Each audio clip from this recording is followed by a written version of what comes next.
Good morning. It took me some time to settle down. Okay, so we were reading chapter 4. Chapter 4 is on heedfulness or carefulness or conscientiousness, whatever is appropriate. Now, if we use the word carefulness, that basically or conscientiousness, whichever, but the meaning here is not letting you be controlled by negative emotions and to continue to make effort in cultivating the positive qualities. That's the meaning of carefulness. Not doing the bad things, but continuously practicing the virtuous practices. In one of the texts called Bodhisattva Bhumi, it speaks about 5 different types of heedfulness. First is related to past. If you have committed something wrong, something negative, and regret over it, and then rectify it, correct it in accordance with the teaching, so that is called heedfulness with reference to the past. Second kind of heedfulness is thinking that just like how I have rectified my past wrongdoings, similarly in the future also, whenever I commit a mistake, I will set it right. So that is called carefulness, aiming towards the future. Third is, as and when you see that you have committed something wrong, then without forgetting it, you would immediately set it right or rectify it. And that is called practice of heedfulness in between past and future. Okay? The third is, even before you commit a mistake, you should have this motivation that now I will live a life where I will not commit such a mistake. So this is heedfulness in advance before something happens. Then we have the last one.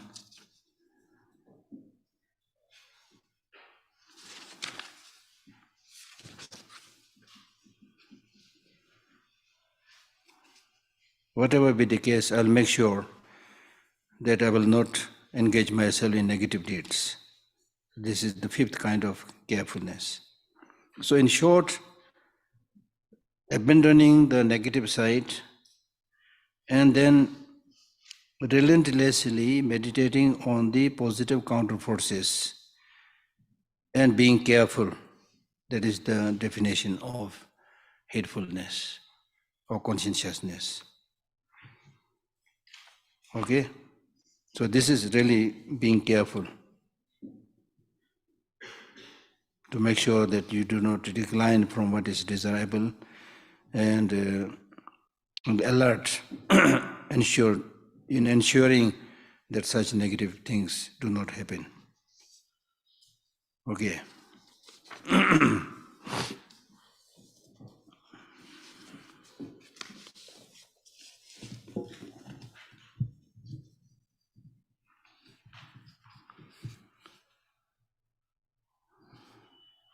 So we were reading verse number 7.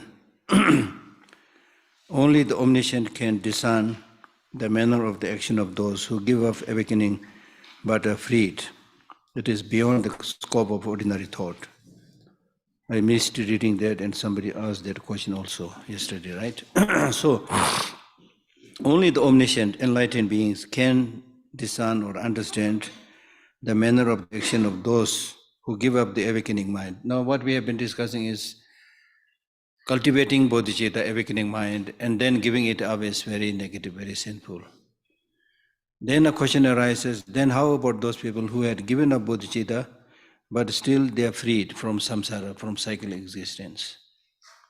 So the answer that given here is, it is beyond the scope of ordinary thought, because the fruit of karma is so varied, so different. You cannot really say what is the cause of this, that. For example, we have now, our population is like 8 billion people, right? All these 8 billion people have noses. One nose for every person. But all these noses, if you compare, probably not exactly same. 8 billion noses. They look similar, but not exactly same. Twins, in some cases, they are very similar. Yesterday I was reading a news where it says there's an Indian, girl twin. So they look very similar like other twins.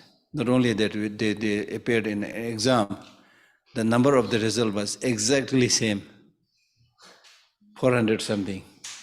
It's strange, Then people did research on the sameness of twins. One may be living in America, one may be in Russia. So they did a lot of survey. So interestingly, they found, not only their face looks similar, but their manner. For example, if one is wearing a black jacket here in America, the other at the same time is wearing a black jacket there. I mean, it's unbelievable. And that's what he's saying. You cannot really say unless you're completely enlightened. That's the general explanation. But then, of course, there are other explanations also. One explanation which I thought was quite good was, even if you give up your bodhicitta, still you can be liberated. You can be liberated from samsara, because the root cause of samsara is ignorance. And the antidote to ignorance, the direct antidote to ignorance is not bodhicitta.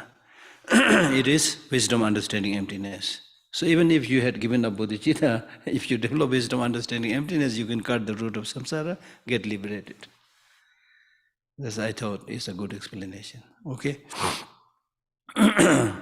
So anyway, if you give up bodhicitta, this, verse number 8, this for a bodhisattva is the heaviest of downfalls. For should it ever happen, the welfare of all will be weakened. Because you made a promise to look after the welfare of everybody, now you give it up, It's not just like cheating one person. It is cheating all sentient beings. Right? So that's why people who are in the upper strata of the society, who are leaders, who make a lot of promises during the election, but then don't live up to their promise, I think basically it's very negative, very sinful. Because people expect a lot from you and they don't do it. It's very sinful from Buddhist viewpoint. And should others for even a single moment hinder or obstruct. So similarly, not only those who give up bodhicitta, but others who hinder that practice. And should others for even a single moment hinder or obstruct their wholesome deeds, by weakening the welfare of all, there will be no end to their rebirth in lower states. That means you will be continuously born in the lower state. So that is what I was saying the other day. If you find good people doing good work, even if you are unable to support, don't ridicule them. Encourage them actually, support them, you see. So sometimes the problem is we highlight the bad things so much and hardly highlight the good things, especially in the medias. They need what they call as sensational news. So then we watch all this news, medias, and then we start thinking, oh, human nature is negative. Human nature is bad, which is absolutely not true. For example, if you take the example of a big city like New Delhi, in one day, how many killings will be going on in New Delhi, for example? What is the population of New Delhi? 20 million? Something like that, right? 20 million? Something like that. Anyway, big population. So in that big population, in one day, how many killings will be there? I'm not just saying death, killing. Countable, But how many people are looked after in hospitals? How many parents are taking care of their children, unbelievable. Everybody, most of the time, is showing love, affection. It may not be the perfect unconditional love, but at least, they are caring each other, loving each other, taking care of each other. But we are not highlighting those things. So that's why we start thinking that the society is hopeless, the world is hopeless, people are hopeless, which is absolutely not true. If people are fighting all the time, for example, in New Delhi, if every family is fighting, every clone is fighting, then I mean, then you can't live in peace, of course. But that's not the case. It's running very smoothly, very nicely. There will be some problems here and there. So generally speaking, their nature is, I think, gentle.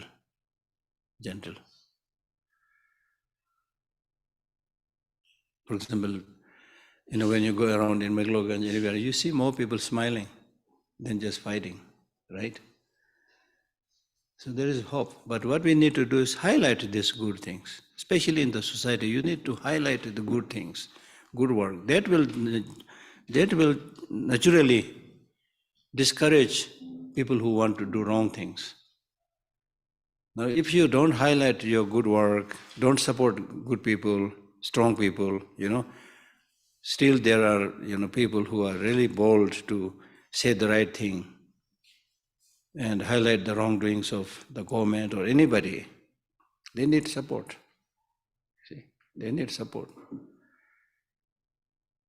That's important, right? People's voice, especially in democracy.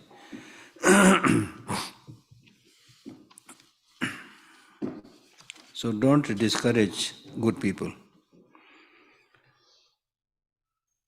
And should others for even, okay, I read that. For if my being is impaired by destroying the joy of even one creature, then what need is there to mention destroying the joy of creatures vast as space? If my being is impaired,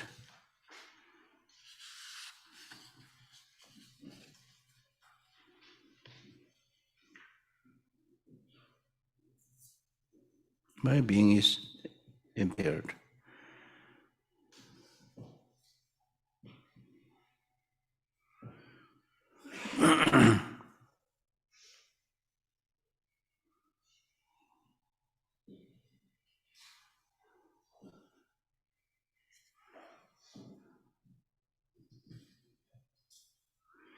Now that means that this verse is using reason why this is so, why obstructing good people doing good things, or why giving up bodhicitta is very negative and sinful. He's now explaining this with some reasons. The reason is, forget about disturbing many sentient beings. If you destroy the joy of one person, one creature, then this will become a cause and condition not to be born in a higher status in the future. So that's the meaning. For if my being is impaired means by destroying the joy of even one creature, if you destroy the joy of even one creature, your being is impaired, because as a result, next you will not be born as a human being or a celestial being. Now, if this is the case, then what need is there to mention destroying the joy of creatures vast as space? Right? Because then you are destroying the happiness of countless sentient beings. And therefore the result will be you will have to take rebirth in negative existence for countless lives, not just one time. Okay, that's what he's saying.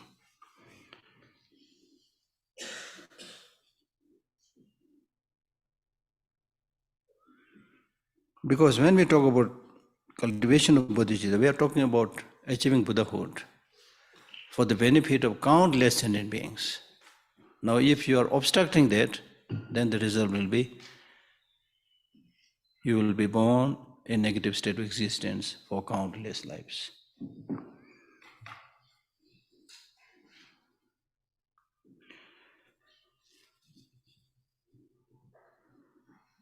Now you might ask a question by saying, by saying that everybody makes mistake, so even if I commit such an infraction, I will restore it. You might think like that. I will regret it, repent it, and restore it. So where is the big harm? If you ask such a question, then it says, when you, for example, here, especially in this case, the Bodhisattva vow is not like the Patimoksha vow, the vow of a monk and nun. In the case of vow of a monk and nun, if you violate it, then you lose your monkhood. You have to disrobe. This is not the case when you break the Bodhisattva vow. You can again take it. So therefore you might think, okay, no problem, I make a mistake, then I will regret, repent, and take it again. If you think like this, then he says, the answer is, thus those who have the force of an awakening mind as well as the force of falling from it stay revolving within cyclic existence and for a long time are hindered from reaching the Bodhisattva levels. So that means, so if you mix your good practices with bad practices, there will not be much progress. If you want to go quickly, straight, don't look back, that is what he's saying. For those who have the force of awakening mind, for one time you have awakening mind, which means for one time you cultivate bodhicitta, you are very enthusiastic, and then next time you fall from that, you give up your bodhisattva vow, as well as the force of falling from it, then you are mixing these two practices, bad practices, good practice, one step forward, one step backward, you will be at the same place at the most, right? So in this with this kind of practice, you will stay revolving within cyclic existence. You will be where you are, and for a long time are hindered from reaching the bodhisattva law, because you are more or less, you remain more or less in the same place. Same place means samsara. You are in the samsara. You are trying to cultivate bodhicitta while you are in the samsara, and you did not make much progress. You took one step forward, one step backward. So you are basically in the same place. So it's like a man running and finding at the same spot. Right?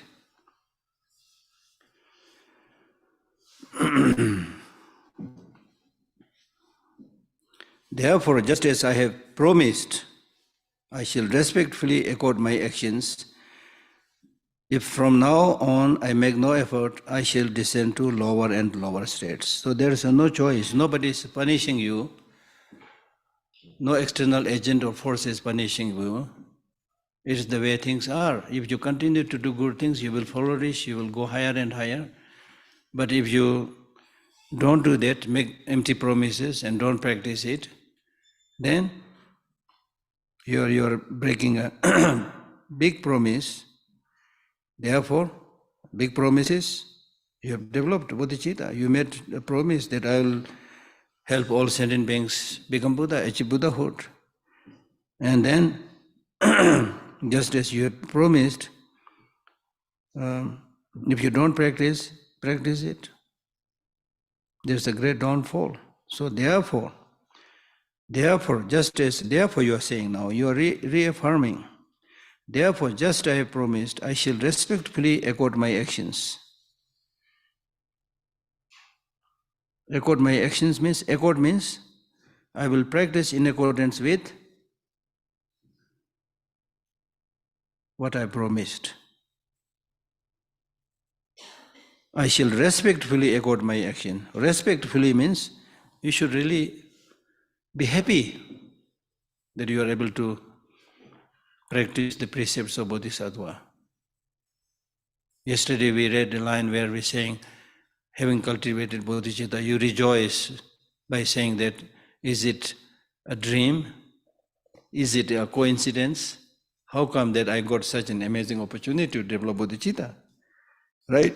So therefore, you rejoice. Respectfully, delightfully, you live your life in accordance with the promise. Your action will be in accordance with the promise. Next, he's going to speak about how to protect, safeguard your practice, how to safeguard and protect your effort. Effort out of the 6 perfections. Effort means delighting in what you are doing. It's not just like working hard. Within the 6 perfections, when we say making effort, it means liking what you are doing, appreciating what you are doing, right?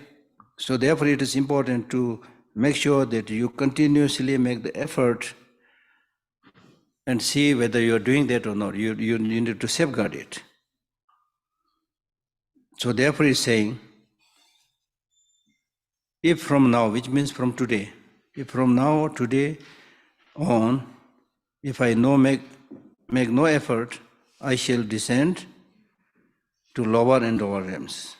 So that means right from now, if you don't adopt what you are supposed to adopt, and don't give up what you are supposed to give up, and thus if you don't make effort, then that means you will be transgressing the promises. You will be violating the vows. And therefore you will be next time born as an animal and so forth, and therefore go lower and lower into the state of negative existence in samsara. Now, having said this, you might again start thinking, yes, I should make effort, but it's not possible for me to make effort all the time. But there are Buddhas, Bodhisattvas who are there for us, to help us. So they will not send me to negative state of existence.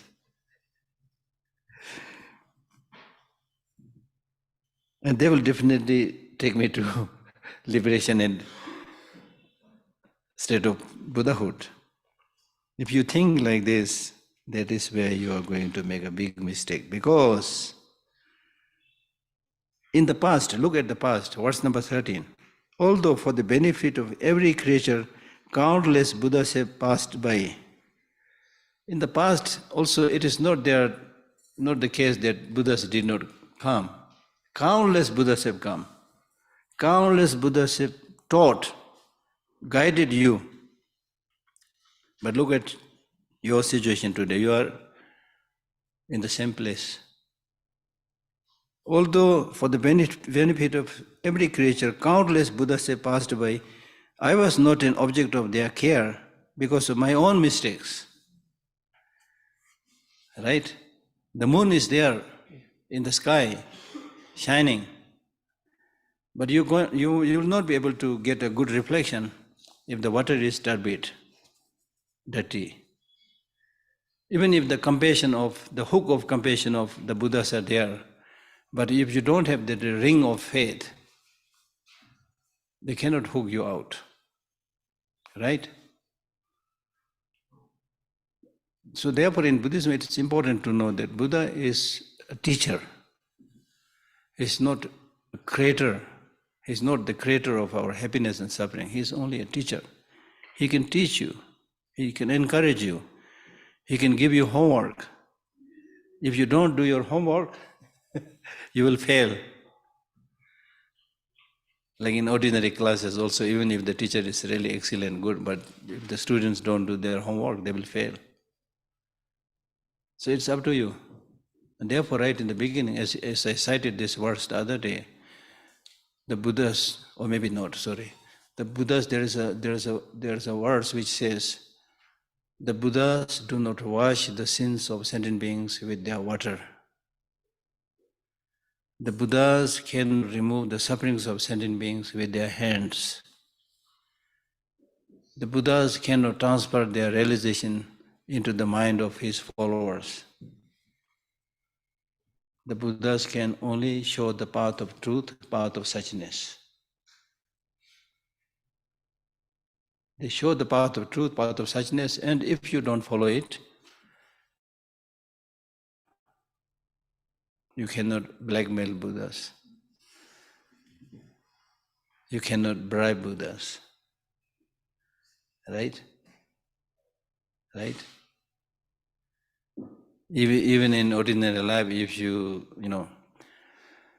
by hook and crook reach a high status by bribing and blackmailing, that doesn't work very long.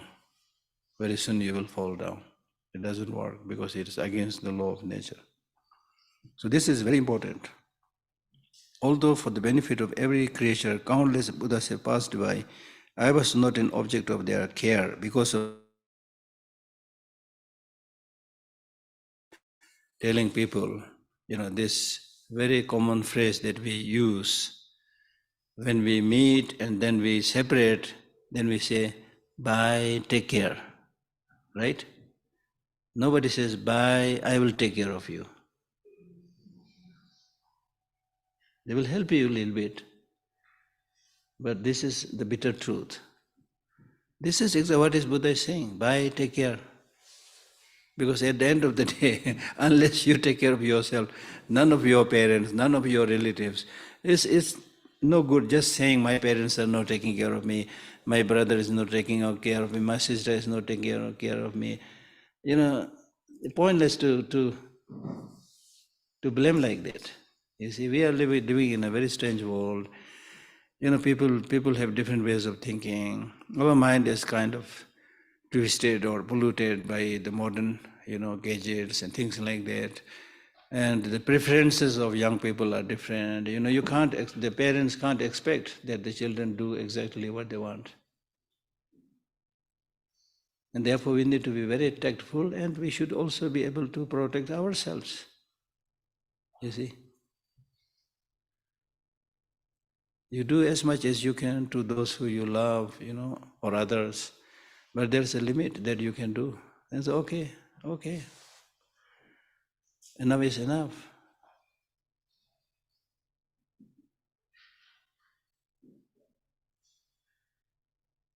Right? We all have to say goodbye one day, So say it, goodbye, okay.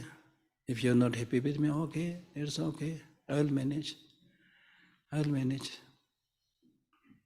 In my case also, I have been thinking about that. I have some relatives, friends here and there. Some of them come and say, I'll be there with you, I'll help you. I said, don't worry, you help yourself. The one reason that I'm very bold right now is because I'm healthy. I'm not. When I get a little bit big problem, I may need other support. But my thinking at least is, look at the birds, animals. Just they die natural death, Up there, down there, very simple life. They are making their life very simple, because they don't know much than like us.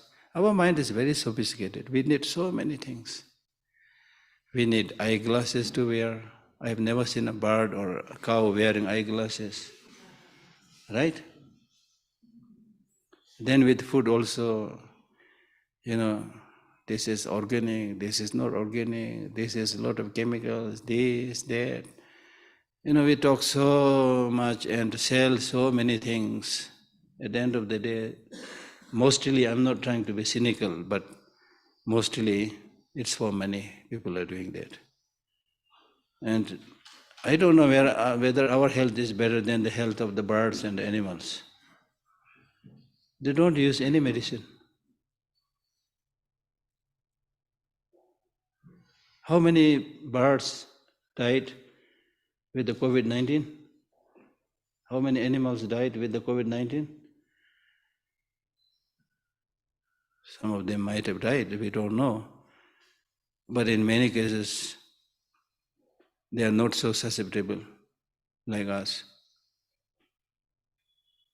So die like a bird, die like a cow. What is the big deal? I mean, it's easier said than done, believe me. But at least you should have some kind of attitude like that, Therefore, the famous Milarewa, he said,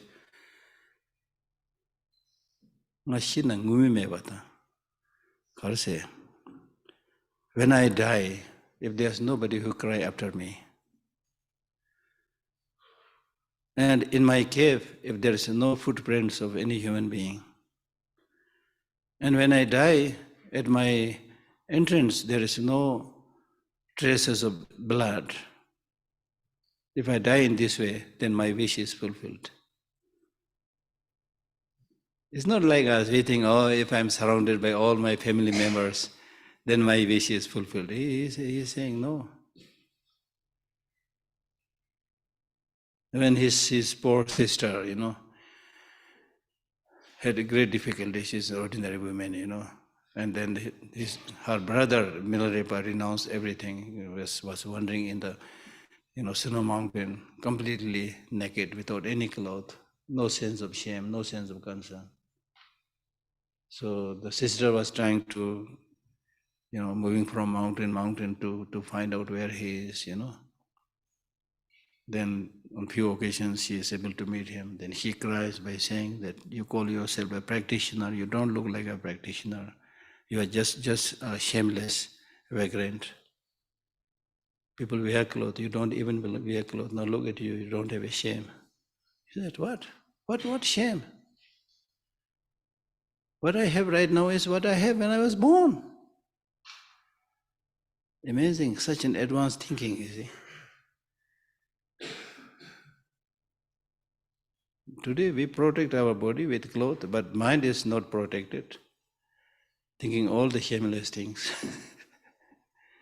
And then another occasion she says, look at other teachers. When these other great teachers, they come, they had retinues, followers, they come on, horses with canopies, umbrellas, great ornaments, decorations, Look at you, you are shameless, naked. What kind of teaching is this that you are practicing?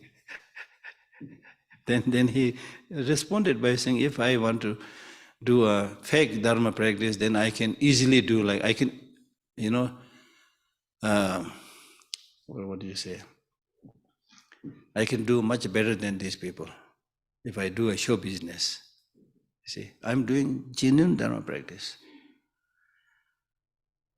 Then on many occasions, some of the villagers, they requested, you are staying up in the mountain, it is so cold, you will die, and we are also not able to receive any teaching from you. Please come down and stay with us. He would refuse. I'll come down just to give a teaching and go away. I mean, we may not be able to do exactly like that, but we should understand the reality that when you die, nobody can help you. Even when you're alive, nobody can help you in the true sense of the term. People can help you, but cannot help you in the true sense of the term, unless your way of thinking is correct, unless you yourself is on the right track. The other day I cited this verse, there's nobody who will catch hold of your hand and throw you into heaven. You remember that verse? Right? So self is the protector of the self. While you are alone, when you are, dying, whatever, you have to have that way of thinking, that frame of mind. Okay? So this verse is very powerful.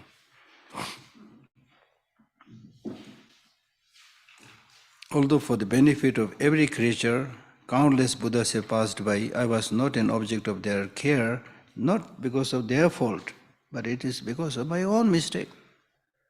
So stop complaining, stop saying that it is due to everybody else, not me. As I said the other day, you cannot change those that is outside of you. You cannot change weather. You cannot change other people's way of thinking or how they react, what they do. And in fact, you should respect them. Even in the case of a married couple, it's wrong for the husband to think that the wife should dance at his doing. Similarly, it's wrong for the wife to think similarly. Just respect. This is another individual, exactly like me, wanting happiness, not wanting suffering. She has her own capacity to think and plan, Respect that. Respect her wishes or his wishes. right? And then get the best out of the two, living harmoniously. The marriage doesn't work because one is trying to control other, You do like this, you think like this, you go like this, you walk like this, you wear this cloth. You can never control. You can control some people for some time, but not all people all the time. You can't. And even if you think you are controlling, basically you are controlling, not controlling, because they are not happy with what you are doing. So mentally they are revolting. So how can you have happiness when you live with such people, you see? Unfortunately, there is no shortage of such people who are doing this. Okay?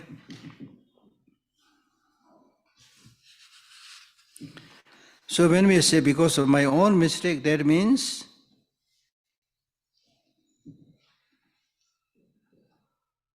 if you are, for example, if you are suffering from a chronic illness, which no medicine, no doctor can cure, then it's not the fault of the doctor. It's not the fault of medicine.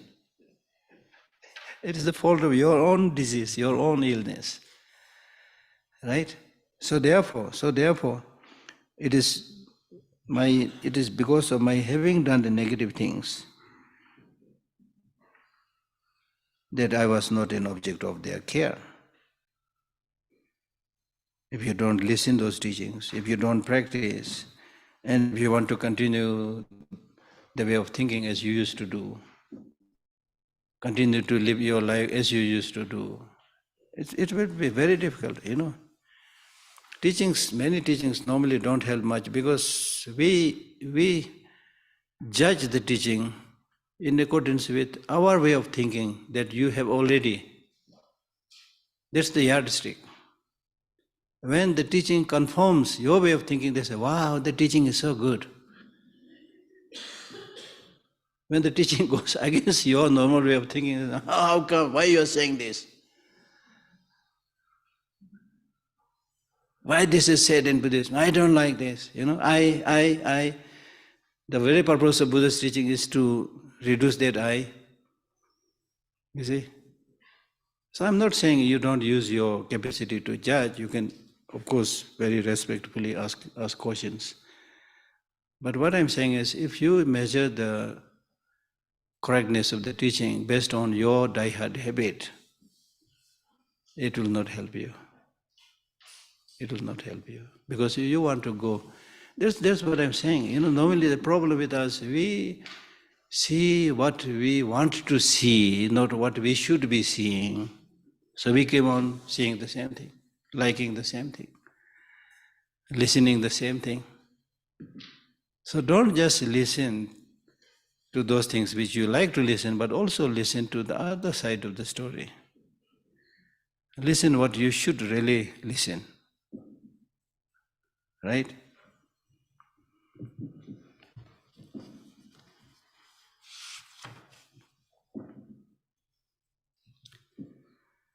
Now, this being the case, because of my own mistake, I'm still here, if this is my case. And if I continue to act like this, just following the die-hard habit and live like this, again and again shall I undergo suffering in unhappy realms. There may be an unhappy realm, whatever, but you will continue to suffer even when you are a human being. If you don't change for the good, if you remain addicted to something, you will continue to have the same problem. Even scientifically speaking, once we had a Mind Life meeting in Dharamsala. So there was this lady from Washington, D.C. She was, I think, the director of a big center of addiction. She said, the naturally given human brain has a big capacity to judge what is right, what is wrong. We have that. But if you let yourself addicted then gradually the addicted part of the brain takes over, and the capacity of the brain to function naturally ceases to function. It's very dangerous. Now let me give you an example. For example, if you are somebody who doesn't smoke, you take one puff of smoke for the first time, you will start coughing. Why? Because the brain is saying, or your body is saying, it's not good for you. You still take few more puffs, you will cough. At least for a few days you will cough. Body is saying, don't do, please don't do. This is not good for your health. The brain is saying. But still, as adamant as you are, you will continue to do that because you think, sending the smoke is a big thing, and advanced, modern. People who have their hair, I don't have hair, people who have their do like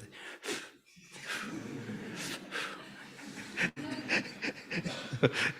So you continue, then after some time the brain will stop giving the advice. You will not start, you will not cough anymore. Then you will get so addicted to smoking, when you stop smoking, then your body doesn't function then. Then you start shivering, Where is my cigarette? You see? So then the addicted part of the brain takes over, and then naturally, gifted brain stops functioning. I'm talking just about smoking. And we are addicted in so many things. The worst addiction is negative emotions, as I said earlier. Even otherwise, in terms of health, you are addicted to Coca-Cola, you are addicted to coffee, you are addicted to tea, addicted to meat, whatever, Any part of addiction is not good. So these days I've been telling people that even if you want to remain healthy and enjoy tasting delicious food, then you take a small amount. If you take small amount, if you're somebody who is very fond of taking sugar, sweet, take a small amount. Don't get addicted. Then you can take sugar for the rest of your life. If you get addicted, then first few months or at least few years, you seem to be enjoying, then you become diabetic, You can't even take one punch of sugar, So moderation, don't let yourself addicted in anything, anything. Now today we see so many people who are oversized and heavy, having difficulty walking. And this is happening even with people who are like 20, 30 years old, Which is of course not good.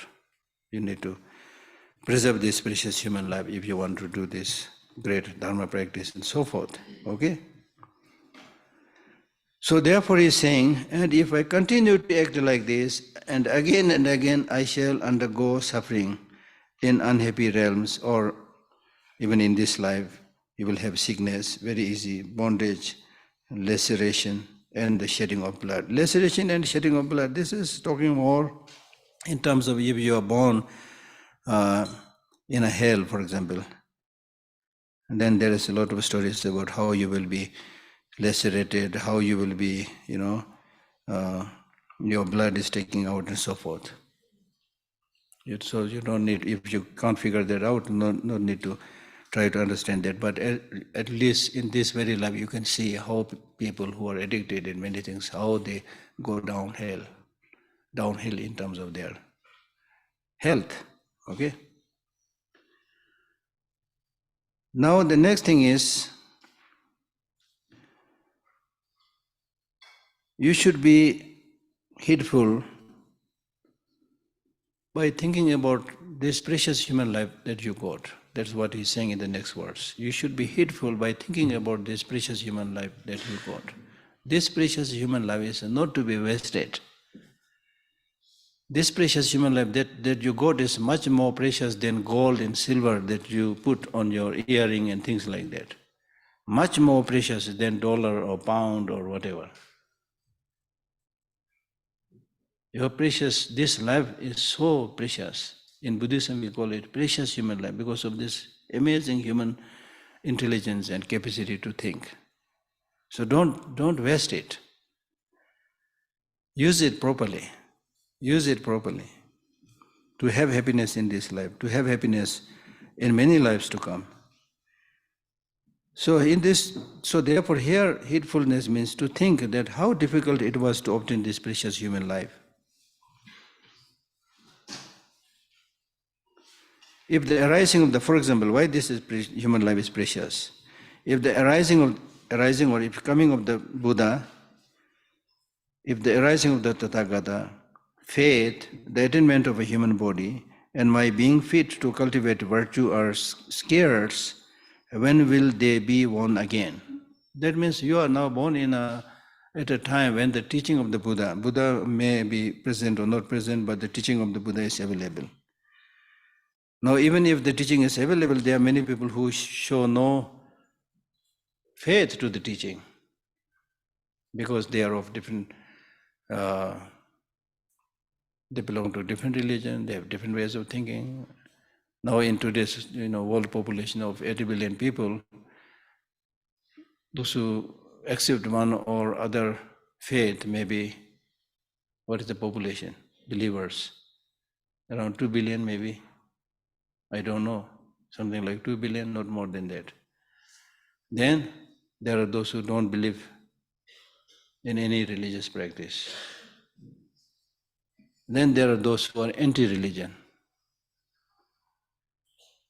Unfortunately, because of bad things done by some so-called religious practitioners, people are losing faith.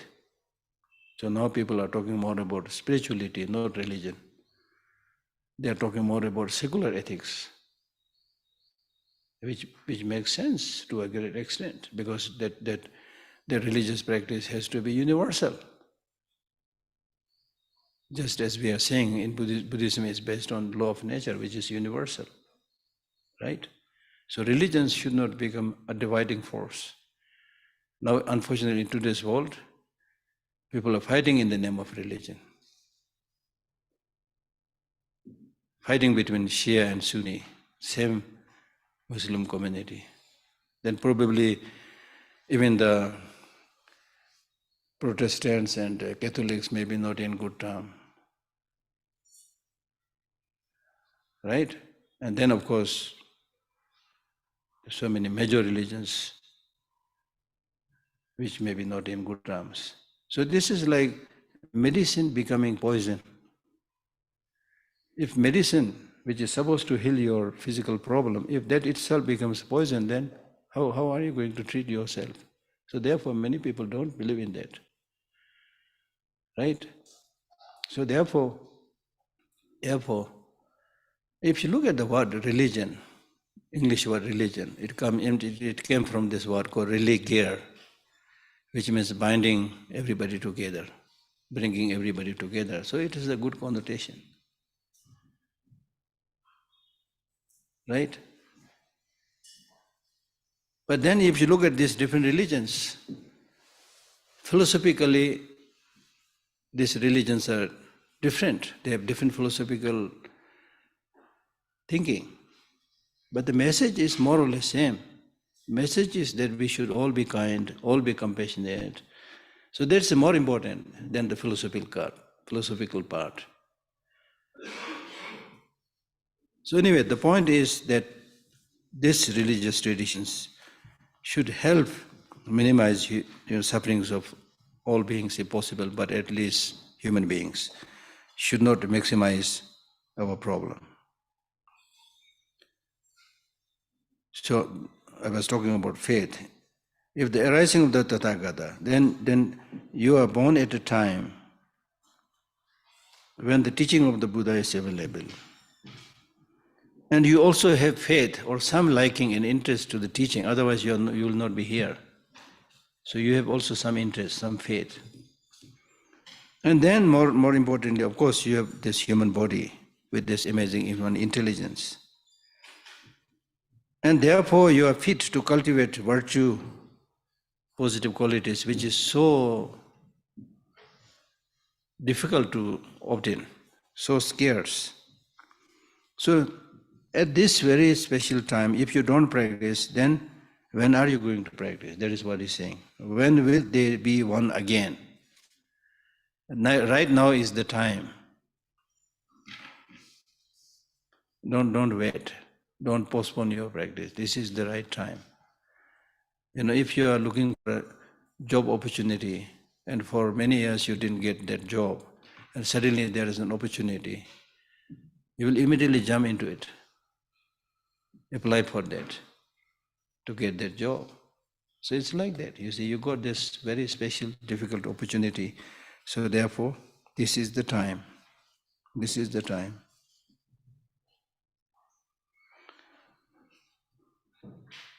Right? So Buddhas having come or are coming, and you're having faith and having this obtained this precious human life and having many facilities, many opportunities. So therefore, if you make an effort and make your mind habituated with it, you can get habituated. So therefore, it is very rare to have such an opportunity. And if you don't do it, I don't know when are you going to get this again. That is what it's saying. Therefore, make your life meaningful. Make your human life meaningful. And not only that, right now, although today I'm healthy, we're all healthy, right? Although today I'm healthy, well nourished. Did you get your breakfast? Well nourished. Well nourished. Well nourished. Well nourished means you have clothes to wear, you have food to eat, and unafflicted. Unafflicted means you are not in a place where there is, war going on. Right? You are not afflicted by your enemy. Do you have enemies around chasing you? No. Yeah. Or even evil spirits haunting you? No. So therefore you are unafflicted. But still,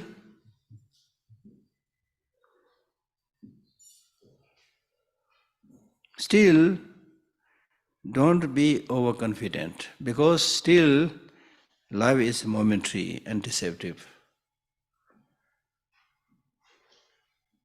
Life is momentary, we all know. Life is momentary means this life that we are living, how long we are going to live, we don't know. It is not reliable. Because it is not reliable, therefore it is called deceptive. It will be consumed moment by moment. And this body is not going to stay for a long, long time. So this is like a borrowed garment. This human form is not attained, there will be, the body is like an object on loan, like a borrowed garment. But for a minute, then you have to return it back. Okay?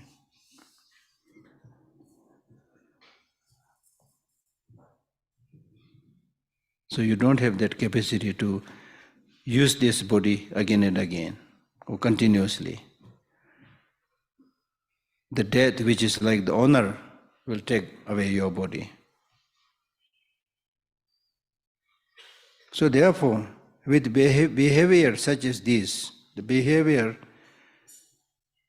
the lifestyle by which we are living now or by which we have lived in the past, if you continue to do the same habit and behavior, I shall not win a human body again. You will not obtain this human. Don't take it for granted that now you are a human being, you will die, you will be again human being. At least from Buddhist viewpoint, there is no guarantee. I'm not saying you will always go down, you may go higher or you go lower, depending on what kind of karma you have done in this life and in many past lives. I shall not win a human body again. And if this human form is not attained, there will be solely wrongdoing and virtue, and no virtue. Then it's not possible to do anything good, like tigers and lions. All they do is killing other animals. right? Tigers, lions, snakes, they can't do any dharma practice. They keep on like killing others for their food, that's all.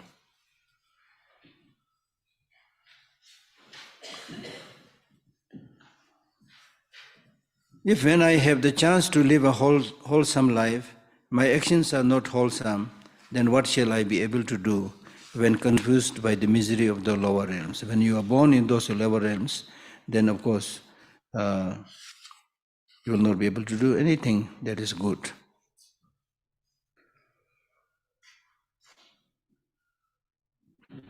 And if I commit no wholesome deeds, then there, because you can't, if you are born in a negative state of existence, but readily amass such wrongdoings. When it comes to doing bad things, still you can do that very easily. Good things you can't do, like the tiger and lion that I said. Good things probably not much, maybe a little bit. Even tigers and lions, they have some concern for young, cows or things like that. I've seen some documentaries where they are not eating them and looking after them, few cases. But generally, difficult. And if I commit no wholesome deeds there, but there means when you are born in the negative lower realms, but readily amass much wrongdoing, then for 100 million aeons I shall not even hear the words happy life. Forget about being born as a human being. You will not even hear about precious human life. And don't get surprised. Right now also there are so many people who don't even know what is Buddhism, what is Buddhist teaching, even in the human realm, you see, because of different karma, you see. For this very reason, the Buddha has said that as difficult as it is for a turtle to insert its neck into a yoke adrift upon the vast ocean, it is more difficult to attain the human state. This is just an example based on imagination. Let us say there is a huge ocean and in which there lives a blind turtle, and on the surface of that ocean there is a yoke with one hole floating. Because the ocean is so huge and the yoke has a small hole, and that blind turtle may be craning out its neck once in a while, and then having the crane's neck go into that hole of the yoke which is floating all around is almost impossible. So like that, obtaining human life again is extremely difficult.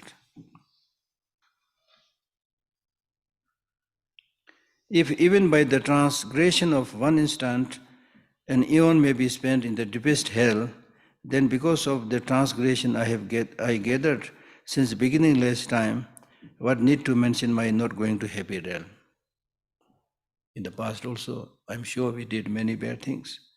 In this life also, even if you take Bodhisattva vows, if you're not able to practice it, then the result will not be so good. That is what he's saying. Okay? So therefore he's saying that if you're born, so under this what he's saying is you should be heedful, because if you're born in that lower realm, it will be very difficult to get liberated. So before you are born there, be careful. That is what he's saying. Okay.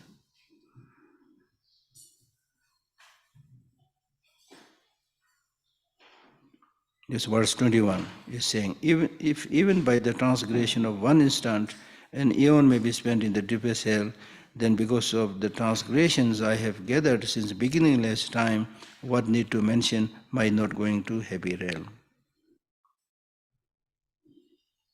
That means you will go into the negative state existence. Now here in this case, the question is, we have all done so many negative things in the past, in this life also. Good deeds also. But at least what bothers us is the wrongdoing. So since we have committed so many negative bad deeds in the past or in this life, which one of them will give their fruit first? Which, out of all the negative deeds that you have done, one which is the heaviest will give its fruit first. If the heaviness is same, then the negative deed that you have done recently before your death will bear its fruit. If that is also same, then the negative deed in which you are more habituated will give it its fruit. Like this. So there is a systematic process of producing the fruit of wrongdoing. Okay.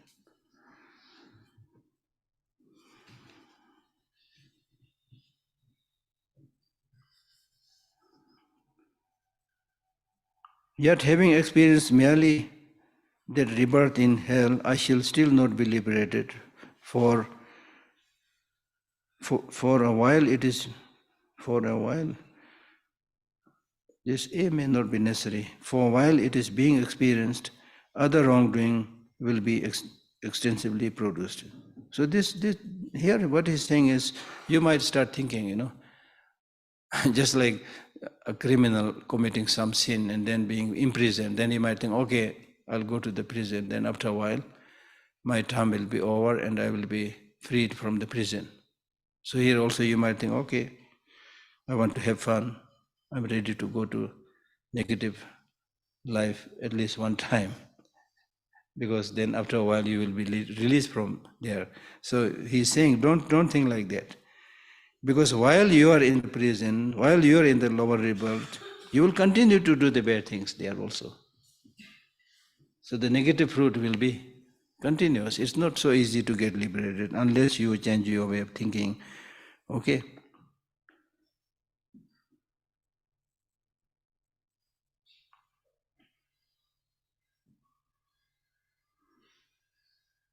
Example is, for example, if you are born as a jackal or a wolf, you will continue to kill others. Right? Next, he's talking about the need to be careful while having obtained this precious human life. You need to be careful in terms of your doing the virtuous practices. So if, when having found leisure such as these, I do not attune myself to what is wholesome, there could be no greater deception and there could be no greater folly. We all want to say that I'm an intelligent person. So he's saying, in a challenging note, he's saying that if you're really intelligent, then practice these wholesome things, cultivate these things. If you don't practice this, then there cannot be greater deception. Then you are deceiving yourself.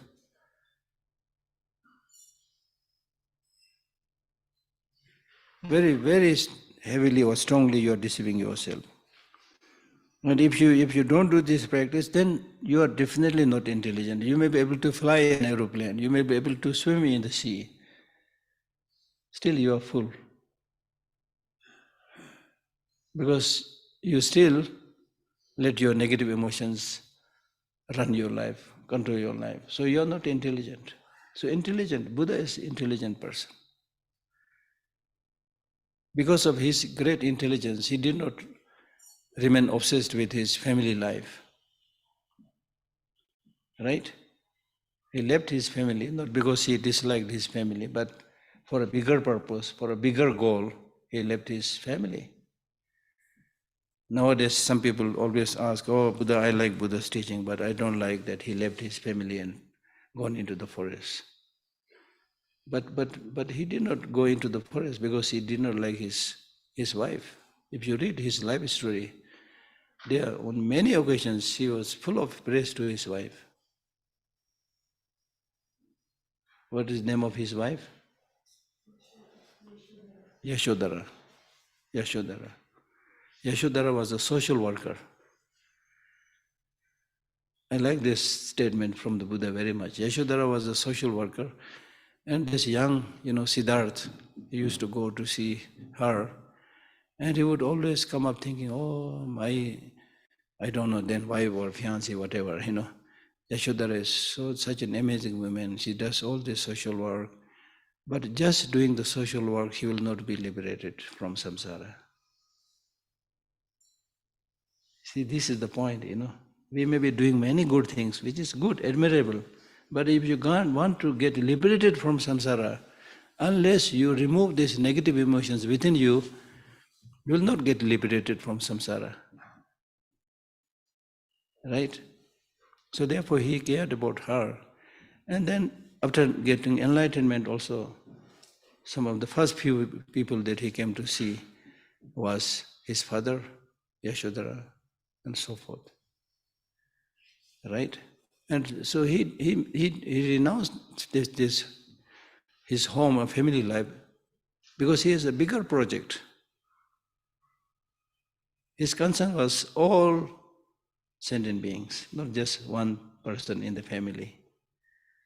And because of this, today there are millions of people who are inspired and getting benefit from the Buddha's teaching. Not just the Buddhists, but also many others getting benefit from it.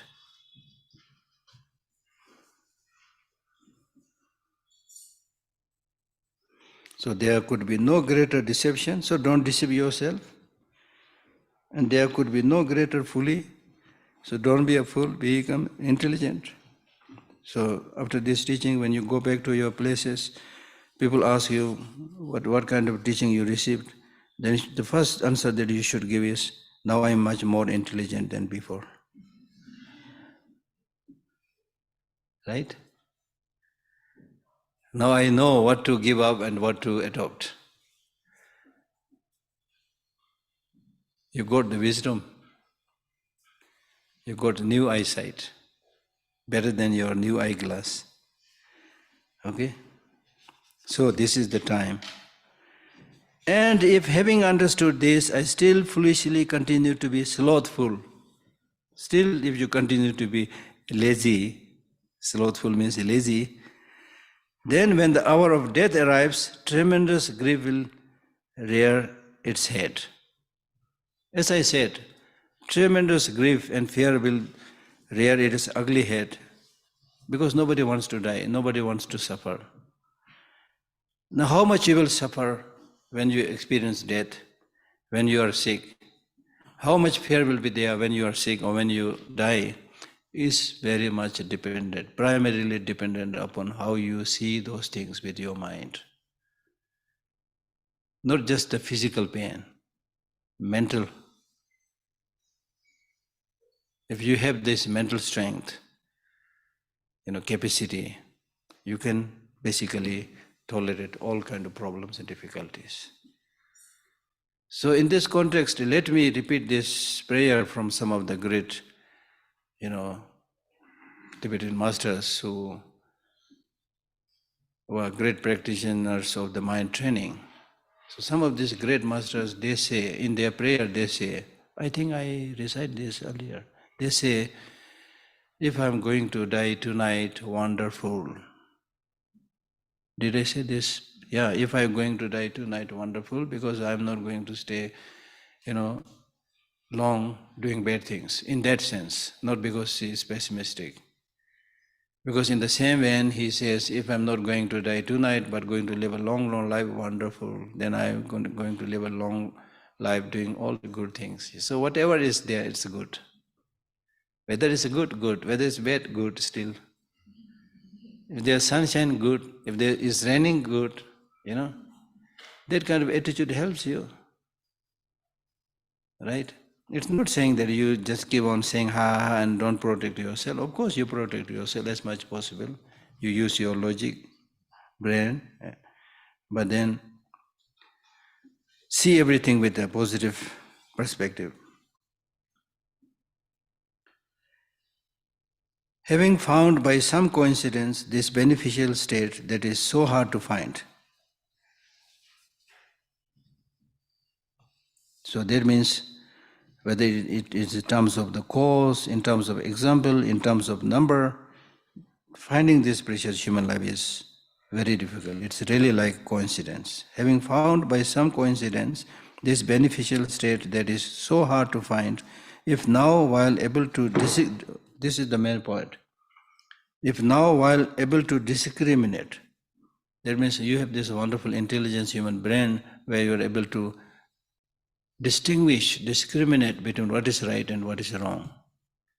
Now, even when you have found this amazing human intelligence, capacity to distinguish, if you let yourself once again let into the hell, then what's happening? Why you are doing this? You found such a precious human life. You got this amazing brain to see what is right, what is wrong, what is good for you now, what is good for others, what is good temporarily, what is good in the long run. You have this capacity to judge. You are not an animal, right?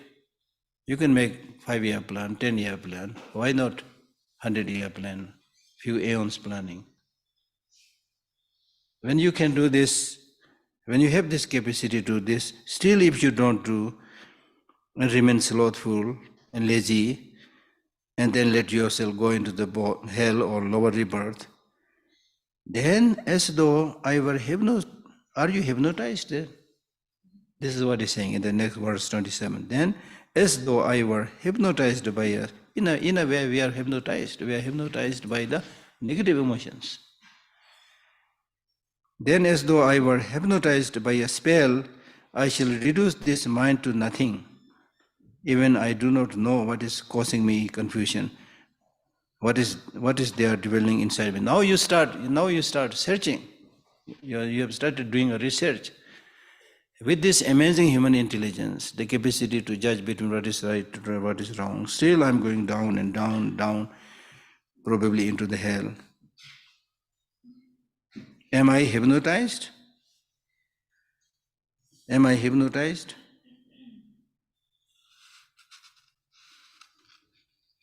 I shall reduce this mind to nothing means you are reducing your mind to nothing means your mind is now not able to distinguish between what is right and what is wrong.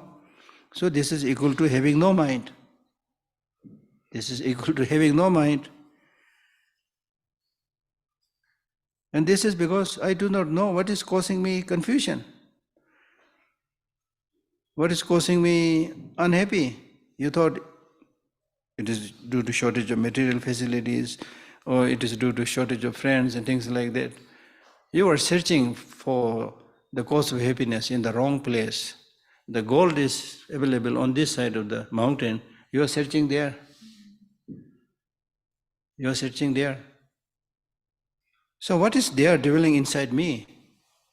कौन सा भूत घुस गया अंदर? Hindi, what kind of devil had entered inside me,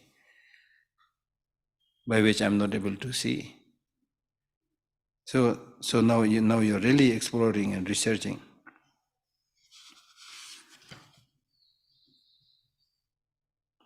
With this search, then you gradually came to know that it is the negative emotions residing in you which had hypnotized you, which made you stop using your brain. So therefore the next point is, now you should be especially heedful by thinking about the destructiveness of the negative emotions which must be abandoned. That's the next point. Okay? Verse 29. For while they dwell within my mind, for while they dwell means while these negative emotions like hatred, anger and so forth, for while they dwell within my mind, at their pleasure they cause me harm. Yet I patiently endure them without any anger. But this is an inappropriate and shameful type of patience. You see, normally practice of patience is encouraged. But in this case, you are so patient with the negative emotions, you are letting them completely destroy you in the form of attachment, in the form of anger, in the form of jealousy. This is inappropriate patience. This is shameful practice of patience. So don't be patient. With negative emotions, not to be patient is a good practice of patience. For while they dwell within my mind, look at this. For while they dwell within my mind, at their pleasure. At their pleasure means whenever they want. We are not challenging at all these negative emotions. And in fact, human beings have this very strange way of thinking that anything that is there with you, you try to glorify it. I call it smelly socks. When it is your smelly socks, you think this is still clean. You might take it up to your nose and smell it, When it is the socks of other people, it may be brand new. You might think, oh, this is socks, don't touch it. So we have this habit of self-grasping. Anything that you have, you try to glorify it. You might say anger is bad, but when you get angry, you will try to justify it. Oh, I have a reason why I am getting angry. You see? So in this way, you have been allowing these negative emotions flourish within yourself. They are doing whatever they want. They are doing whatever they want because we have no control over mind. We are not trying to see what is happening in our mind. The other day I said, your boss is your mind. So you're letting your mind do everything. Right? So that's the problem. Now you know these negative emotions. The other day I explained about doing an election and giving landslide majority to the positive emotions like bodhicitta and wisdom, understanding, shunyata, and defeat the negative emotions. So therefore now you should see, for while they dwell within my mind, at their pleasure they cause me harm. Attachment is necessary. When attachment arises, oh, it is important, I have to have this. When anger arises, you think, oh, it's important. It's only this way I can challenge other people. I can defend myself. So you think these negative emotions useful. And also believe me, science does not make a distinction between negative emotions and positive emotions. Am I right? Am I right? In science also, as far as I understand, they say emotions are emotion, they are all necessary.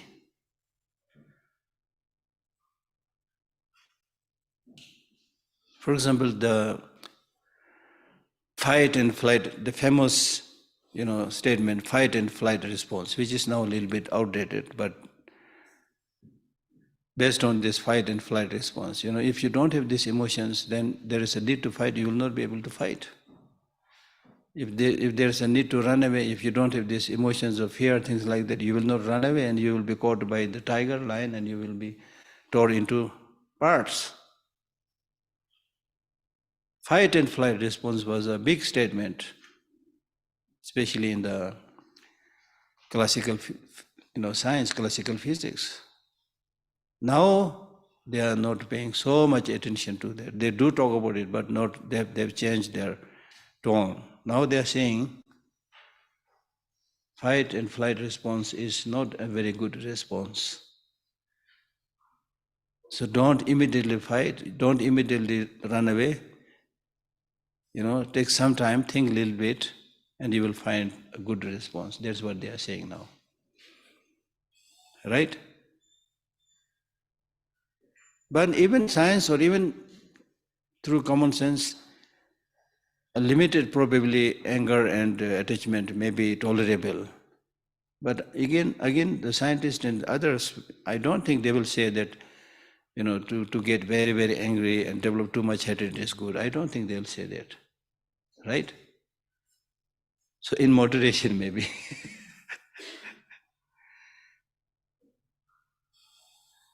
Right?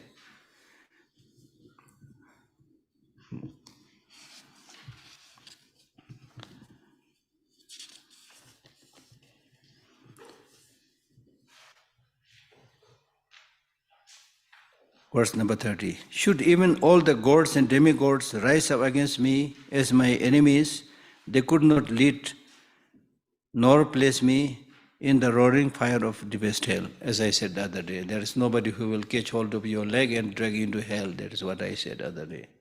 Right? So even the gods, demigods, however powerful your enemies are, they will not be able to throw you into the hell. But these negative emotions, they can throw you into the hell. Yet the mighty foe these disturbing conceptions in a moment can cast me amidst those flames of hell, which when met will cause not even the ashes of the king of mountain to remain. That means which can destroy, even the highest mountain into ashes. They can destroy you. Negative emotions. For example, the killings that you see in the world by throwing ballistic missiles and bombs, turning people into ashes, which is happening right now. This is primarily motivated by negative emotion. The ballistic missile did not flew by itself. The bombs are not invented by themselves. The machines did not come out like that. They are invented by the so-called intelligent human beings. So intelligence, as I said, is like nuclear energy. It's just potential.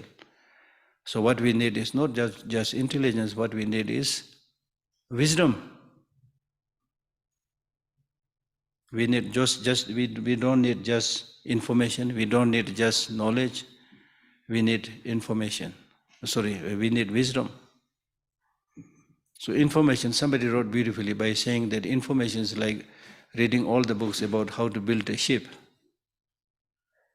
So just getting this awful lot of information about how to build a ship does not mean you are able to build a ship. So information is not enough, especially in today's world. Much of the information is junk information. You are wasting your time by listening to all this information. Especially if you don't have the capacity to judge what is right information or what is wrong information. Even with the right information, as I said, you may get all the information about how to build a ship, you may not be able to build it just by the information. So therefore, on the second level, you need knowledge. Knowledge is being able to build a ship. Big development, big development.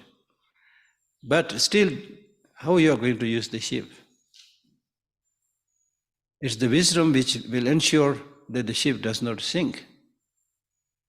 So in our life also, it is the wisdom that helps us not to sink into lower realms or negative state of existence. So wisdom is based on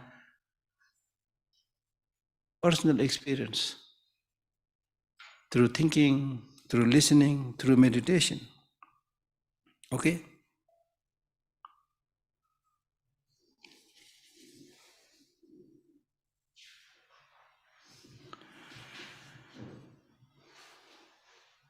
All other enemies are incapable of remaining for such a length of time, as can my disturbing conceptions. The enduring enemy has neither beginning nor end. Such a wonderful observation, such a wonderful, finding. Now, in the case of external enemies, they are physical. You can also fight with them. If you can't fight, then you submit yourself to the dictates of those enemies and say, please spare my life, I'll do whatever you say. They will not only spare your life, you might even become good friends with the external enemy. You can run away, you can say sorry. They are coming from outside. You can hide. Or the enemy also sometimes gradually become very weak. But these internal enemies, where are these internal enemies? Internal enemies of negative emotions, where are they? Inside you. So where are you going to run away now? Your anger is inside you, jealousy is inside you, hatred is inside you. These negative emotions have been, and even right now, they are consuming your good qualities. Because of negative emotions, you are not able to sleep properly. You get, blood pressure. You get diabetes. So many diseases are also primarily related not just to the food, but how you behave, your lifestyle. Because of your ignorant lifestyle, ignorant way of life, you consume all kinds of things that then produces all kinds of diseases. So they are within you. Now what should you do? Wherever you go, it's coming. You go to America, it's with you. You sleep on your bed, it is you, it is there. What should you do now? How are you going to dislodge them? How are you going to remove them? It's only by seeing the negativeness of these negative emotions slumbering peacefully within yourself. You need to understand them, how destructive anger is, how destructive jealousy is. So now here, I do this every time when I give a teaching. I tell people that be honest and fair with the negative emotions also. Don't just keep on saying the negative emotions are bad, because it is said by Buddha and other teachers. Be honest with negative emotions also. So do a research and make a long list of negative emotions versus positive emotions. And then analyze each of them. Like, for example, anger. What are its benefits? What are its destructiveness? Honestly and fairly. And through this research and analysis, if you find anger very, very useful, much more useful than destructive, then be angry. Be angry. I remember this very well. One time, some years back, a group from Iran came to Dharamsala. Mostly CEOs, a big group. And I don't know why, somebody must have told, they invited me to give half day, teaching and talk to them and ask question answers. So there was during the question answer session, there was a gentleman who said, Geshe Lhakdor, your teaching is very, very good, but I'm very hot-tempered man, Whenever somebody makes me angry, I just punch them. So what is your answer? I said, go ahead, continue. Go ahead, continue. If you think this is good, continue, you will learn. But you don't need a particular answer or particular teaching, just continue, you will see. I said this because I had heard in Tibet, there was in some areas in Tibet, people are like warriors, they are very fond of fighting, Even parents encourage them to fight, you see. So this now looks a little bit uncivilized, but that was there in the past. So there, I heard this story of a young man who would always speak of a fight with somebody, even use a knife, kill somebody. The parents say, okay, no problem, good, you won. So we have given birth to a brave son, good, go ahead, continue. And then maybe he would always say, I'm fighting with everybody, but there is no mother's son. No mother's son means son of the mother, means somebody who is brave, So I never met a mother's son until now. So somebody said, don't do like this. One day you will definitely meet the real mother's son. So in fact, one day he met such a person. They had a quarrel and then they started using the knife. The other fellow used the knife here and all his internal organs came out. And he had all his internal organs in his hand. And then he came home. Today I met the real mother's son. You see? So if you don't, as we had already stated, if you don't listen to these teachings right now, the good advices right now, very soon you will experience the negative result. Right now you are physically healthy, you may have some material facilities, then you make friendship with okay.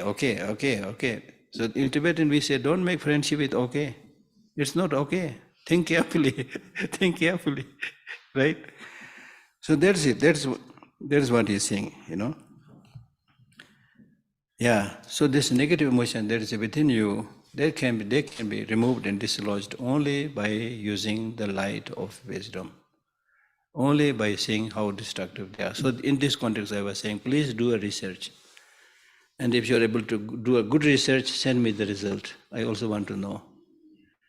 Anger is good or bad. But normally we say anger is very bad for health. The other day I said, when you get angry, the first thing that it does is you become ugly. Nobody wants to become ugly, right? Your blood pressure increases. Nobody wants to increase their blood pressure. And the worst is you lose your sense of judgment when you get angry, right? And you become mad. You become a madman. Mad means When you are not sure what you are saying, what you are doing, when you get angry, that means mad person, right? And there's nobody who says that today I was very angry, so I really enjoyed the day, right? And also nobody makes a motivation right in the morning thinking today I'll get angry, because you already have some sense, inkling of idea that anger is not good. But somehow because of the hostile environment or your mood is not good, you get angry, pick up a fight with somebody, then after that, again, there's nobody who says, I really enjoyed the day.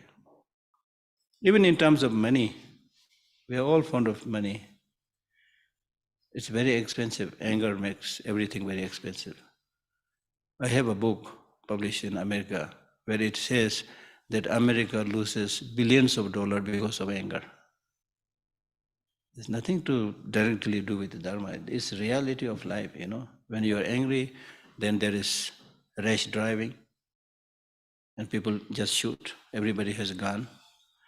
Then how many, killings are going on in schools, universities, you see? And look at what is happening in Ukraine, you see. All those beautiful things that constructed for so many years are now into rebels. So anger is always compared with a conflagration of fire. Attachment has always been compared to water, river, right? So if you continuously develop anger, you will be consumed by that conflagration of fire. Fire means to consume, to burn. Now in this case, in war, the fuel that is being used is live human beings, right? There is one beautiful prayer to Tara, female Tara Devi. So there it compares anger to fire and attachment to water and things like that. So sometimes when I hear about flood in certain countries, I do think this has a connection with attachment. Like for example, the tsunami and things like that. Sometimes we mistreat animals so much, probably this is a response, you see. Right? Okay, maybe some questions? If you have some burning questions.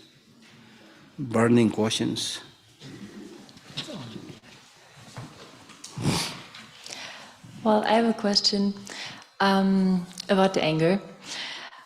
Well, many years ago when I was much younger, I had, I think, a lot of suppressed anger, so I was not able to feel anger and I was not able to express it. And but also I was not able to set my boundaries. So I was not able to say no. If someone would approach me and would do something I don't want, I wouldn't say no. And then I learned to kind of express my anger and feel it. And then I learned to set my boundaries. And I mean, afterwards I learned to use this energy in a more positive way to don't let out my anger, but just set my boundaries. But I observed this a lot in Western culture, that especially women have a lot of suppressed anger and can't set their boundaries. So I was wondering, what is the Buddhist perspective on that and how to deal with these kind of suppressed anger? Anger and hatred are different.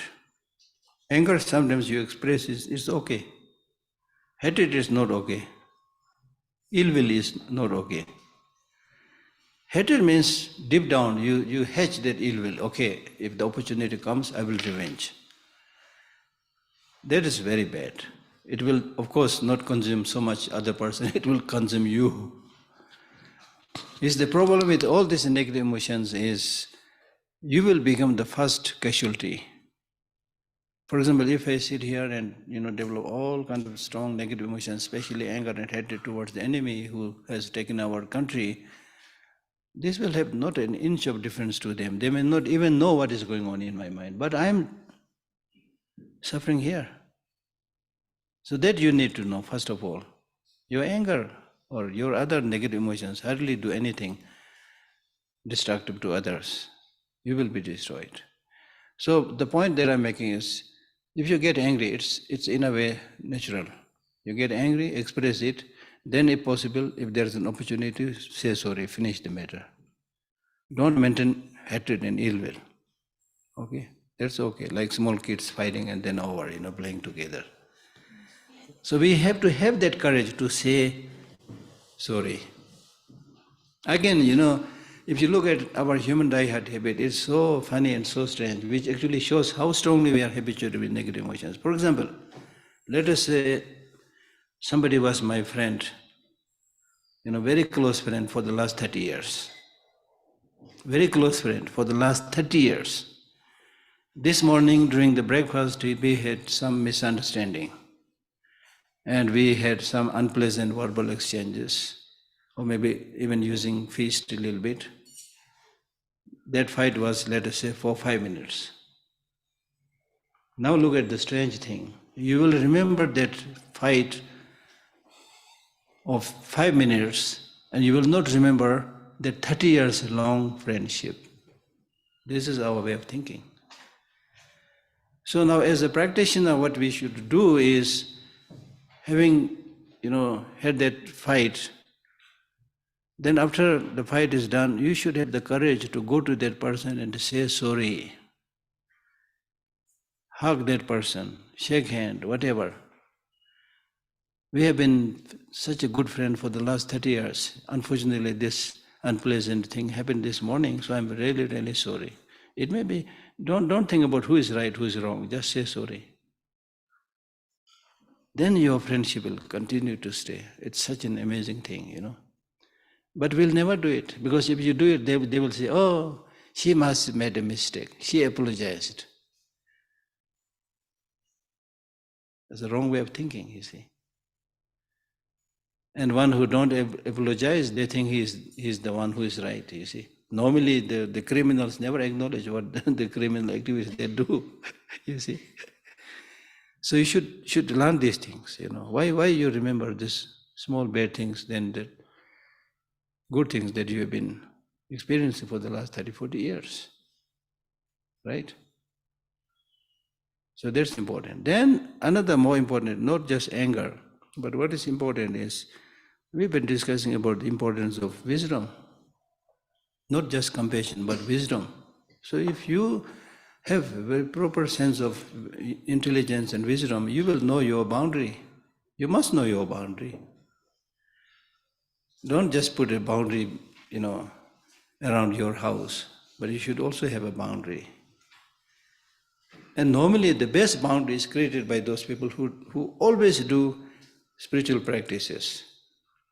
If you look at the image of the Buddha, you will see a halo around his head.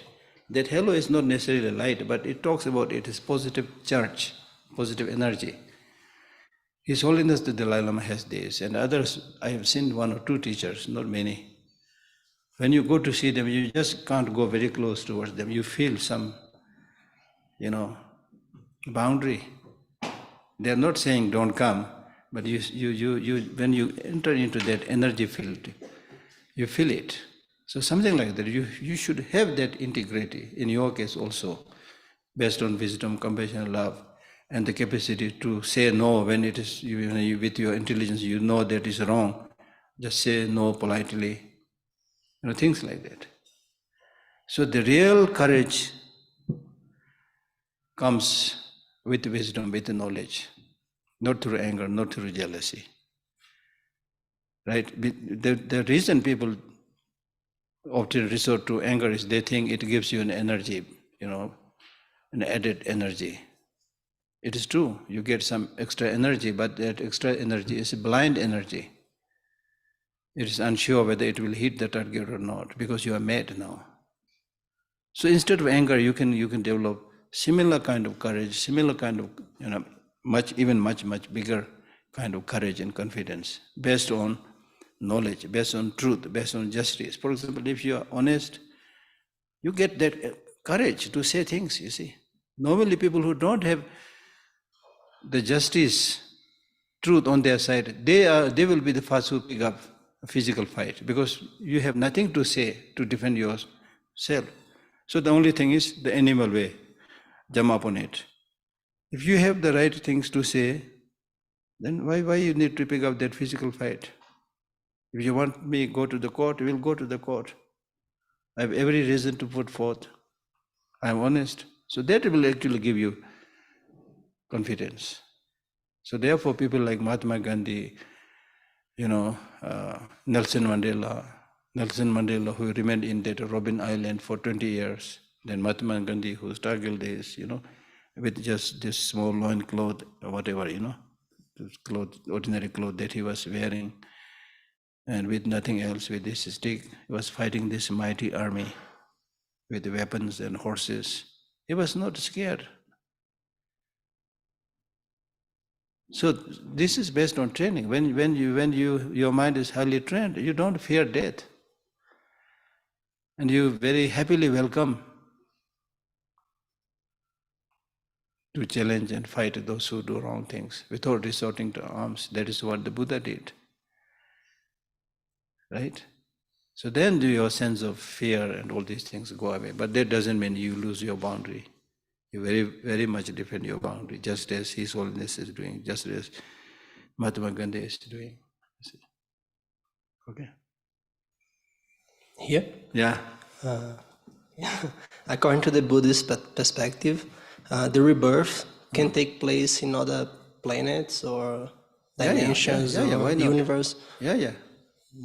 Can be anywhere. And I have another one. You mentioned that many Buddhas came to the world already. So in Buddhism, they see Jesus Christ or other beings like Muhammad or Lao Tzu as a Buddha also? Now, as I said, and as we read already, you can never say who is who, even among ordinary people. Then Jesus and Muhammad and others who benefited so many people, definitely a kind of bodhisattva or something, you see. So you can't say they cannot be good because they belong to other religion. No. And even in the Buddha's teaching, he said he will appear in different forms, depending upon what people need. The other day we read that for people who want to cross river, he'll become a bridge. People who are hungry, he'll become a food. I don't think you can eat Buddha. It's just a manifestation. So depending upon what people need, it's also said sometimes he might even appear in the form of a devil or something, if that is useful, Yeah, possible, yeah. So therefore, even in Muslim tradition, I once was driving with a, I think, taxi driver or three-wheeler driver, something like that. I was traveling around in Delhi. So I always end up talking about spiritualities. And then in India, people are so spiritual-minded. The taxi driver or three-wheeler driver, they have a lot of things to say about spirituality. So once it happened that my driver was the Muslim, so we started talking. And he said, all the great teachers, he said, including Dalai Lama, ye bhi Allah ka banda hai. That means he is also the people sent by the Almighty God, Allah. You see, very good way of thinking. Anybody who is doing good things, ye bhi Allah ka banda. He is the member of that good family. Right? Yeah. Because bad people are there in Buddhist society also. In any religion, many bad people are there, many good people are there, Okay? Yeah? You touched earlier a little bit on religious conflicts, and I come from the border of Ireland where there's a lot of conflict still between Catholics and Protestants, and it's been going on for 50, 60 years, and it's kind of one of these things that's just bred into people since they're children. But I'd be so interested to see the Buddhist perspective on how would you ever see that coming to an end? How would you ever see that coming to an end, the conflict? How would you see it coming to an end, the conflict there that's just bred into children for the last 50 or 60 years? The conflict that is there. Yeah. I don't know, I can't predict, but the thing is, it is conflict or war is based on insanity. and against the nature, against harmony. So sooner or later people will see their limitation. Sooner or later people will have to stop it. Unfortunately, after having destroyed both the sides, unfortunately, many a times. Because we have seen many a times, when, that's what His Holiness is saying. Once His Holiness was invited to Baghdad at the time of Saddam Hussein, there were a lot of problems going on there. I think some of the journalists probably, they may be, they were like, I don't know, teasing him or, and they asked the question whether he can visit there to stop that war. And His Holiness said, forget about solving that problem there. I may not be able to find a hotel to stay there because I know nothing. And the reason he was saying that was, all these things should be stopped right in the beginning, when the problem, there was a likelihood for the, spread of that conflict. Just like, what this famous saying, what this, by dosing that small little spark of fire can save forest fire, you see. So like that, normally we don't take care. Preventions are better than cure, as we say. We don't do any preventive measures. So then they don't think about the negative consequences of conflict or war, and everybody says, I am going to defend my country, I am going to defend my country. But this is actually not so much dependent on their country. They want to preserve their chair, their authority, win their election, you see, unfortunately, in many cases. So they don't listen, they wage a war, they start the conflict.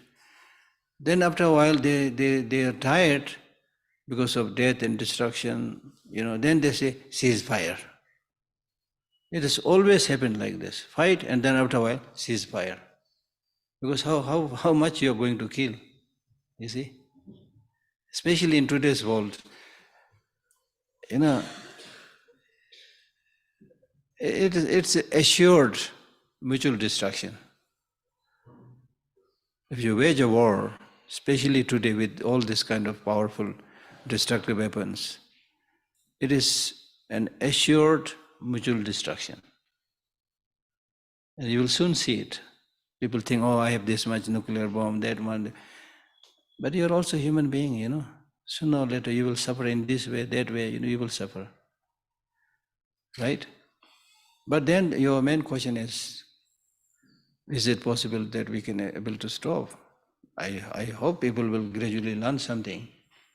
Because of modern media and technology, now you get the information very easily. So people might hopefully wake up and raise slogans and make demonstrations against all this senseless killing and war. It happened already somewhere, you see. So that is, I think, necessary. That is necessary. Okay? Hello, so thank you first of all for your precious teachings and spreading the Dharma here. I'm really grateful for that. So we have learned that all beings suffer and that we shouldn't harm any beings. And we had actually a hot discussion yesterday in our group about the relationship between compassion and eating meat. So, do you think that is that the person is less compassionate when eating other beings? Good question. Yeah, there has been a lot of debate about eating meat, right from the time of the Buddha. Question was even asked many times directly to the Buddha, whether you can eat meat or not meat.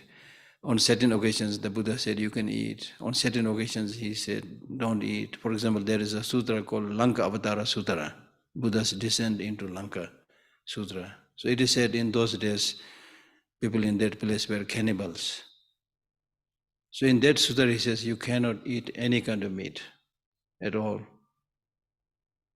And then there are other occasions where he says that if it is a meat which is free from three faults, then you can eat. Threefold means if you have not seen that the meat is especially that killing is done specially for you, you have not seen it, you have not heard it, you have no doubt, then you can eat. So there are a lot of questions like that. Then when there is more further argument, the reason we say you can't eat meat is because you're harming other animals. You may not be directly killing them, but somehow you are contributing. If that is the reason, then you can't eat rice, you can't eat a grain, you can't wear leather jacket, you can't wear leather shoes, because they all come from animals. And I saw one article, the content I don't remember very well, but at least the title is, "The vegetarians do more harm than the non-vegetarians." How far this is true, I don't know. I'm not defending, non-vegetarianism. But what I say is that if you're able to remain vegetarian, that is best, in accordance with the teaching, and also for your health, that is best. Like for us who came from Tibet, normally we defend our position by saying, oh, Tibet was cold climate, there was not many, vegetables and fruits available, things like that. But now you are not living in Tibet. You are living in India, where all kinds of vegetarian foods are available. So you should, change your food habit, and it is changing. It takes time for anything, but it's changing. I remember very well that in early days there was not a single vegetarian restaurant here in McLeodganj. Now there's so many. Not necessarily in terms of Buddhist practice, but also in terms of their health, etc. People are gradually, doing that. And then in the past in Tibet, there were many Tibetans great teachers who wrote about, who promoted vegetarianism. Yeah. So my suggestion is, if possible, become vegetarian. If not possible, at least less meat. Not just because you concern your health, where you say, white meat is better than red meat. That's your concern for health. And then there are others who say, oh, fish is not meat. It's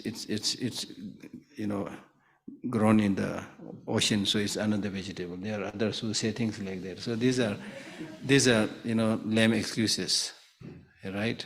So my suggestion is, if you are vegetarian, wonderful. If you can't, at least reduce. And environmentally also, the animal products, meat, is one of the most severe, causes for pollution, things like that, right?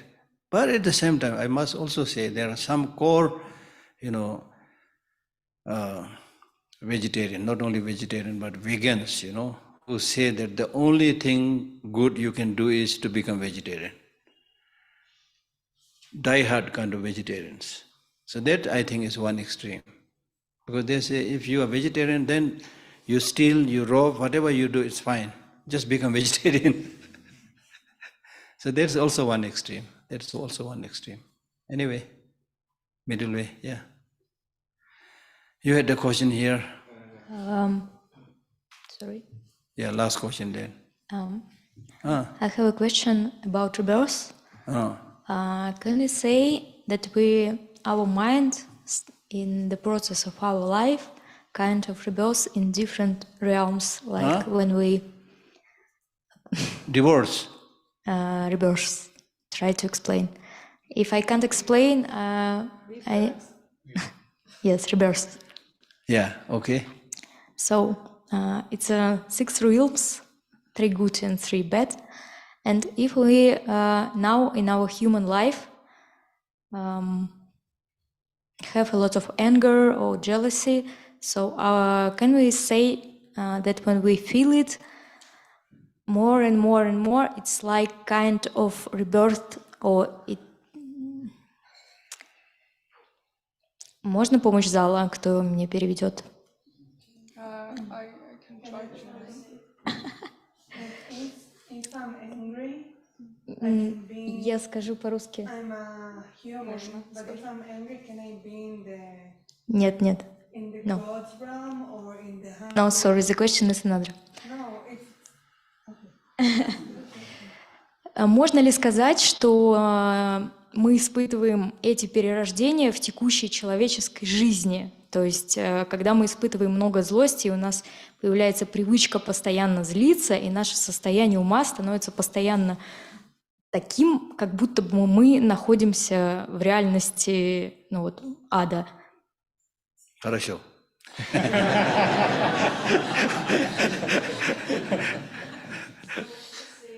Yeah.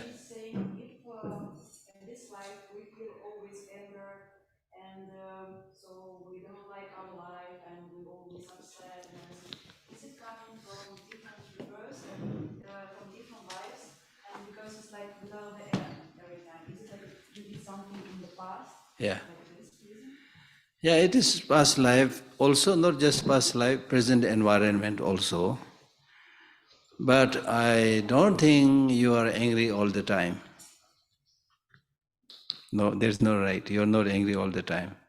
You may be getting angry, continuously, meaning that once in a day or something like that, but you are not angry all the time. So therefore, it is important to think more about the good things that you are doing.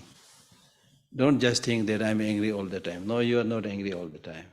100% sure. Nobody can remain angry all the time. Okay? Yeah.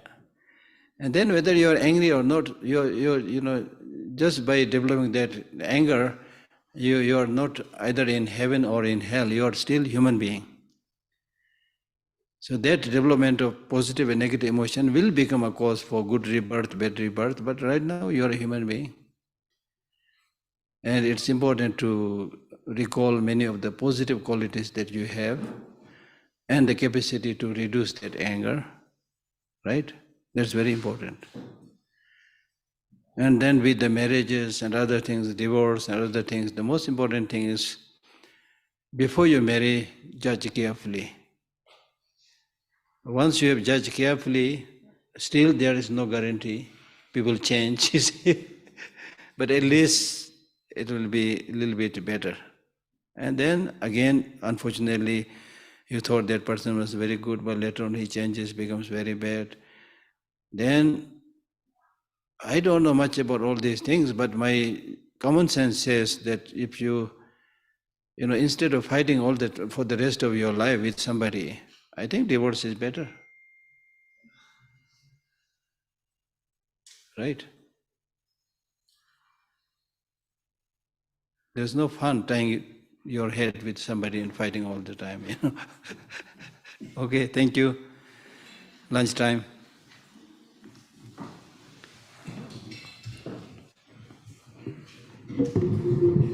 Oh, yeah.